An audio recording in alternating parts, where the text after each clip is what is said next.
everyone! Welcome back again to my channel. So mga kasukay, mga kalingap, sa mapagpalang araw na muli sa atin lahat. So for today's vlog, ito, pag-usapan natin itong ginawa ni Kuya Bal na pag-alis sa mga sumasama sa kanya, no? Pwede naman sumama, pero mag full-time charity vlogger itong mga nasa Lighthouse. So ano nga ba yung reason bakit ginawa ito ni Kuya Bal? Pero bago natin simulan yan, huwag niyo pong kakalimutan mag-subscribe. Bal Santos Matubang, Kalingap Rob, at Edna Vlogs. At supportahan din po natin si Kalingap Edu at inyong lingkod, Gandang Emmy. Sa mga hindi pa po nakapag-subscribe dyan, please subscribe and please hit the notification bell para lagi po kayong updated sa aking mga ina-upload na mga reaction video. So eto mga kasukay, mga Kalingap, pag-usapan po natin about dito sa naging pasya ni Kuya Bal dito sa napanood natin yung live. So ito, panoorin muna natin, tapos bigyan natin ng reaction video. Tara, panoorin po natin ito. Ito ang naging prioritaris na mga ito. So, ibig sabihin mo, yung mag-decide ka talaga na gawin. So, maobliga po talaga sila na mag full-time charity. No? Mag full-time sila sa pagcha-charity kasi full-time vlogger na po sila eh. Unlike nung kasama sila ni Kuya Bal, no? Kasi aabangan nila saan kaya ang punta ni Kuya Bal, no? Mga kasukay, mga Kalingap, kailangan makasama ako sa pupuntahan ni Kuya Bal. Pero kapag full-time charity vlogger ka na, kagaya niyan, yun ang gusto mangyari ni Kuya Bal, para makapokus sila, mga kasukay, mga Kalingap. Makapaghanap sila ng pwede nilang tulungan, magkaroon sila ng beneficiary. Kasi kapag kasama lang sila ni Kuya Bal, hindi sila magpupursige, mga kasuke, na maghanap ng beneficiary na pwede nilang matulungan. Kasi nakaantabay sila kay Kuya Bal. Saan kaya ang lakad ni Kuya Bal? Maaga akong gumising kasi maagap yan si Kuya Bal. Hindi yan nagyayaya, ganyan, diba? Kasi kapag ganun, wala talagang hindi tataas yung iyong subscriber. Kita nyo naman po yung subscriber nila talagang kahit nandyan sila sa Lighthouse ay hindi tumataas na mabilis, no? Tumataas pero napakabagal, mga kasukay, mga Kalingap. Kapag full-time charity vlogger sila, mayroong silang i-upload na sarili nilang vlog, mayroong silang beneficiary na matutulungan nila. So may chance doon na makilala yung channel nila at tumaas yung kanilang subscriber. At isa pa dito, sabi nga ni Kuya Bal, i-promote yung kanilang channel, di ba? Para mas dumami yung kanilang subscriber at makilala sila. Kung kasama ka lang ni Kuya Bal, kabuntot ka ni Kuya Bal, mabagal talaga, no? Napapansin niyo po siguro yun, mga kasukay, mga Kalingap. So maganda yung naging pasya dyan ni Kuya Bal na yung mga nandiyan sa Lighthouse ay mag full-time charity vlogger po sila. So ituloy pa po natin. Benefits po ng full-time sa hindi full-time. Ito, bahala sila. Ako, huwag na ako sisili ba di paas. Hindi ko pumunta ang channel, no? Okay lang. Sa yung sikap. Bawal mag-live. Sa gabi pwede yun. Wala na. Kung pwede. Kaya nga, di ka full-time, live ka. Iilan ang gusto yan, nasa rules na yan. Ay, dito tayo. May live. Ano na kayo? Kasi na kayo kayo. Kasi na kayo. Ayun, muna. Bawal mag-live. Dito siya. Ano ka na? Hindi ka makapag-live. Bawal mag-live. Si Prit. Dito.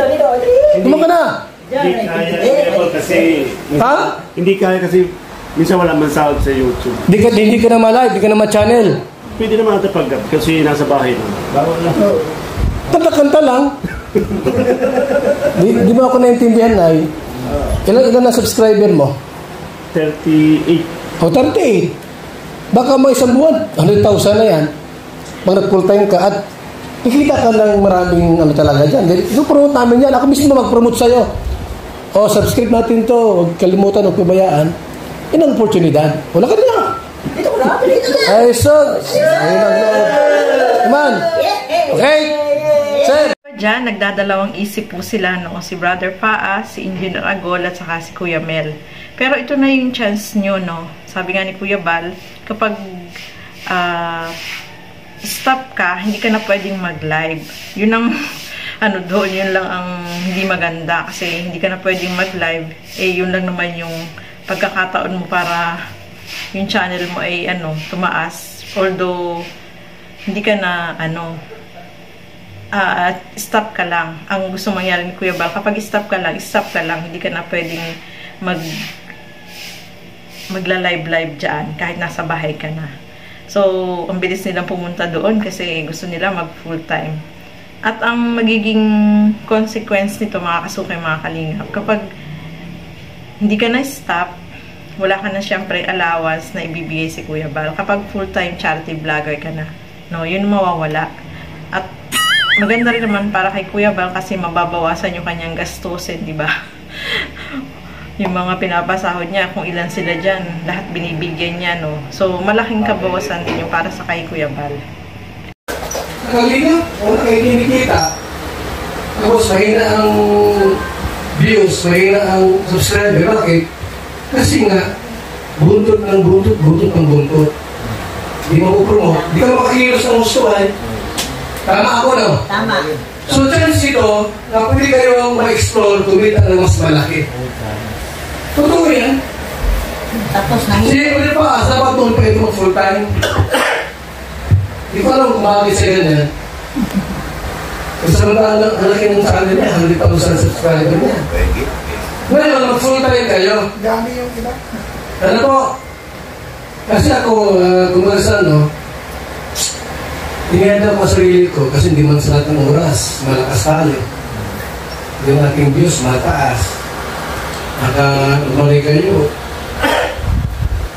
Nagtigil ako sa lagi, tapos wala kayong channel.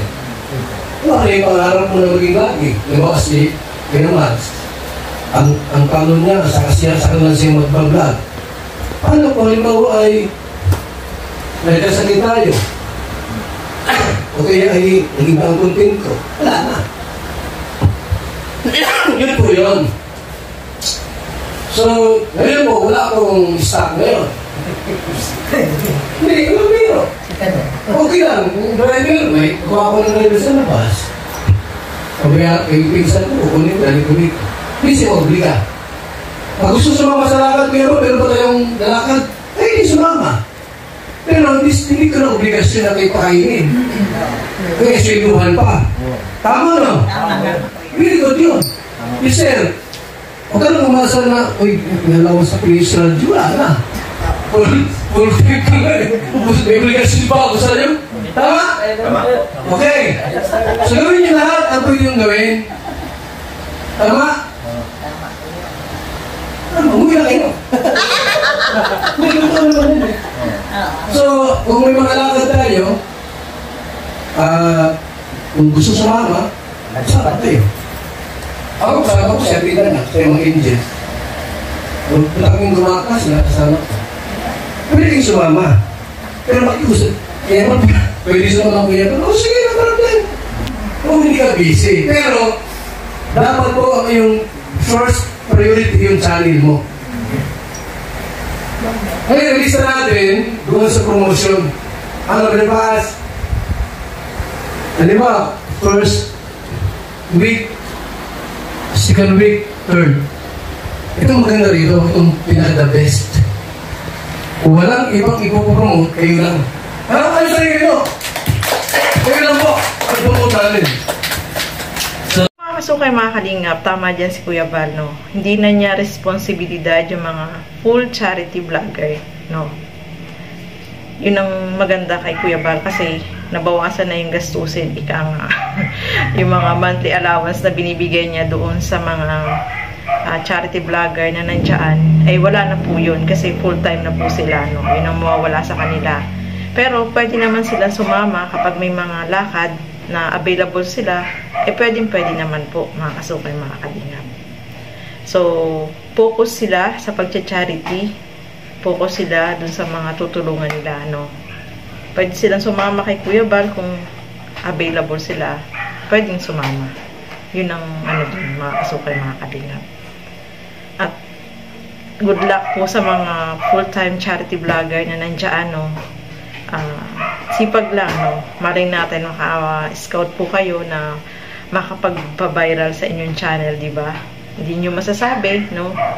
At ano lang, focus at bukal sa puso yung gagawin ninyo, mga kasukay, mga kalingap, no? Bukal sa puso yung gagawin at may goal kayo kung ano yung gagawin ninyo sa pagcha-charity. So, ayan mga kasukay, mga kalingap. Good luck po dun sa mga full-time charity vlogger, no? Kaya nyo yan. Pray lang palagi, no? Kasi malay natin, dyan sa ginawa ni Kuya Van na yan, na gawin kayong full-time charity vlogger, eh biglang mag-boom yung kainyong channel. O, diba? So, ayan, maraming salamat po sa inyong panonood at lagi po natin suportahan lahat ng mga Kalingap partners and Kalingap reactors. So, hanggang dito na lamang po muna. Keep safe everyone. Thank you for watching. Mabuhay po tayong lahat. Bye-bye!